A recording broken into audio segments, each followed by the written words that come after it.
دوستو، کیا آپ کو کبھی ایسا کوئی خواب آیا ہے جو کچھ ہی عرصے بعد سچ ہو گیا ہو؟ یا کبھی کوئی ایسا خیال آیا ہو جس کے بارے میں آپ بالکل نہ سوچ رہے ہوں؟ یا آپ کے کان میں کبھی کوئی ایسی آواز گونجی ہو جو آپ کو لگ رہا ہو کہ یہ غیب کی آواز ہے؟ یا آپ کسی ایسے شخص کے بارے میں سوچ ہی رہے ہوں اور وہ آپ کے سامنے آ جائے؟ یا آپ نے کبھی کوئی ایسے مناظر دیکھے ہوں جن کو دیکھ کر آپ کو لگے کہ ہو سکتا ہے یہ مناظر میں نے پہلے بھی کہیں دیکھے ہوں؟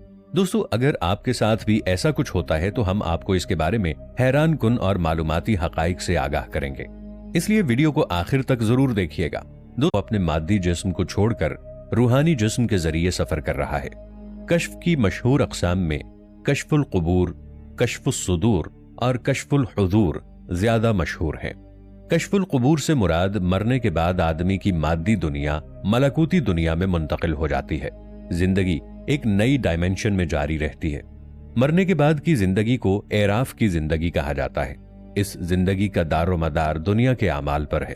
اگر انتقال کے وقت کوئی شخص سکون سے لبریز اور ذہنی خلفشار سے آزاد ہے تو اعراف کی کیفیات میں بھی سکون۔ اس حدیث میں آپ صلی اللہ علیہ وآلہ وسلم نے فرمایا کہ سچے خواب نبوت کا 40واں حصہ ہیں، یعنی سچے خوابوں کی حقیقت سے انکار نہیں کیا جا سکتا۔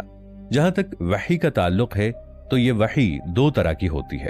ایک وحی کو وحی جلی کہا جاتا ہے اور دوسری وحی کو وحی خفی کہا جاتا ہے۔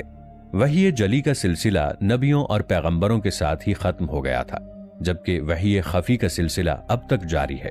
آج بھی کائنات کی طرف سے آنے والے پیغامات انسانوں کو الہام و کشف کے ذریعے ہی ملتے ہیں۔ بعض اوقات یہ الہام اللہ تعالیٰ جو انعامات اس انسان کو نوازتا ہے اس میں سے ایک انعام علم کشف بھی ہے۔ یہ علم حاصل ہو جانے کے بعد انسان ایک خاص اور محدود حد تک اللہ تعالیٰ کی وہ تمام نشانیاں جو اس کائنات میں اللہ تعالیٰ نے اپنے بندوں کے مشاہدے کے لیے رکھی ہیں، وہ انسان ان کا مشاہدہ کرنے لگتا ہے، کیونکہ اللہ تعالیٰ کی طرف سے اس انسان کی بصیرت کی آنکھ بھی کھل چکی ہوتی ہے۔ وہ ان چیزوں کی تہ تک بھی پہنچ جاتا ہے جن کو عام آنکھ نہیں دیکھ سکتی۔ جب انسان اس مقام تک پہنچ جاتا ہے کہ اللہ کا نور اس کے دل میں اتر جائے تو اس انسان کو اس نور کے توسط سے وہ خوراک ذکر الہی ہے۔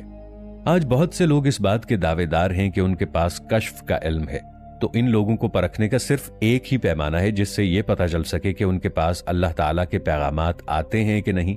اگر ان کے پاس وہ پیغامات آتے بھی ہیں، وہ پیغامات رحمانی ہیں یا شیطانی ہیں؟ اگر تو انسان کا سونا، جاگنا، اٹھنا، بیٹھنا، نماز، روزہ، زکوٰۃ، دین، دنیا، سب کچھ اللہ تعالیٰ کے احکام کے تابع ہیں۔ وہ انسان دنیا کی کسی بھی چیز کا طلبگار نہیں ہے، اسے دنیا کی کسی بھی چیز سے سروکار نہیں ہے۔ وہ اپنی